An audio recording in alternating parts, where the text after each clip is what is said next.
Hello everyone, myself Dr. Rajesh Mishra, practicing as an orthopedic surgeon in Delhi NCR. Today हम एक बहुत ही important topic पे discuss करना चाहते हैं, मेनिस्कल इंजरी। जैसे कि आप ये देख सकते हैं, हमारा एक नी का सैंपल है, ठीक है, जिसमें this is a femur bone, tibia bone, and ये क्वेश्चन होता है जो दोनों जॉइंट के बीच में होता है। और ये क्या करता है, ये दोनों जॉइंट को फ्रिक्शन से या फिर कोई स्पोर्ट्स एक्टिविटी इसमें प्रिवेंट करता है फ्रॉम इंजरी। अब मोस्ट ऑफ द टाइम क्या होता है, ड्यूरिंग स्पोर्ट्स एक्टिविटी या फिर ये हमारी एक ट्विस्टिंग इंजरी होती है, जिसको मैं आपको एक मैकेनिज्म बताऊंगा लाइक दिस। इसके कारण क्या होता है कि कई बार हमारी जो ये कुशन होता है, जिसे गद्दी बोल सकते हैं, मेनिस्कस बोल सकते हैं, इसमें टियर हो जाता है। तो मोस्ट ऑफ द टाइम क्या होता है, depending upon the tear patient को सिम्टम्स मिलते हैं, जैसे पेन होना।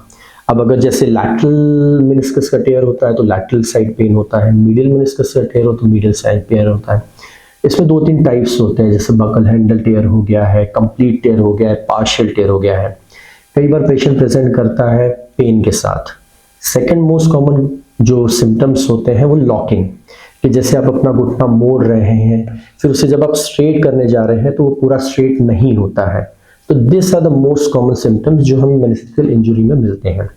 अब आप मुझसे पूछेंगे कि डॉक्टर हम इसे क्या कर सकते हैं। तो देखिए, कई बार ये होता है कि माइनर इंजरी हुई, आप थोड़ा सा रेस्ट लेते हैं, कुछ एंटी इन्फ्लेमेटरी लेते हैं, उससे ठीक हो जाता है। लेकिन कई बार ये होता है कि अगर कंप्लीट टियर होता है, बकेट हैंडल टियर होता है, तो वो इंजरी इतनी जल्दी ठीक नहीं होती है। तो आपको क्या करना चाहिए कि आप अपने ऑर्थोपेडिक सर्जन को कंसल्ट करिए। अब इनिशियली क्या होता है, कोई भी ऑर्थोपेडिक सर्जन पहले एक्सरे करवाते हैं, उसमें देखते हैं कि कोई जॉइंट इंजरी तो नहीं है। अगर जॉइंट इंजरी नहीं है, अगर आपको सिम्टम फिर भी परसिस्ट कर रहे हैं, तो वी गो विद एमआरआई। अब एमआरआई में क्या होता है, एमआरआई में पूरे जॉइंट का हमें विजुअलाइजेशन होता है, जो आपको ये बता सकता है कि मेनिस्कस टियर कहाँ पर है, पोस्टीरियर है, एंटीरियर है, कंप्लीट टियर है, बकेट हैंडल टियर है। उसके अकॉर्डिंग आपका ट्रीटमेंट चेंज होता है, ठीक है। जैसे हम मान लेते हैं कि आपका बकेट हैंडल टियर है, या ये टियर पोस्टीरियर हॉर्न का टियर है, या कंप्लीट टियर है, अकॉर्डिंग टू दैट हमारा ट्रीटमेंट चेंज होता है, ठीक है। ये आजकल मोस्ट कॉमन स्पोर्ट्स इंजरी में मिलता है पेशेंट्स के लिए, ठीक है। Now comes the treatment part, ठीक है।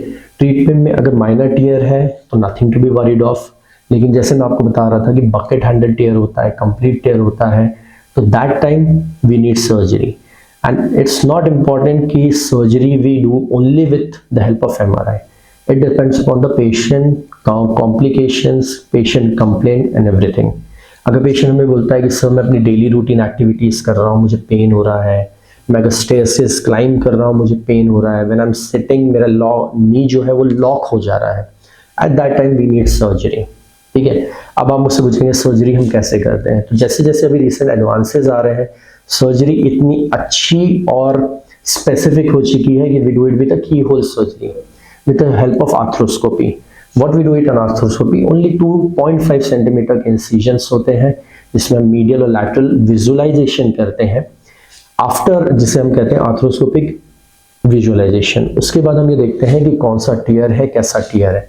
According to the tear depend कि क्या कर, मतलब कंप्लीट टियर है तो what we have to do, repair भी कर सकते हैं, एक्ससीजन भी कर सकते हैं। बकेट हैंडल टियर है तो we have to remove that thing, या फिर उसे रिपेयर कर सकते हैं। ये depend upon the MRI and the visualisation what we exactly do during the surgery.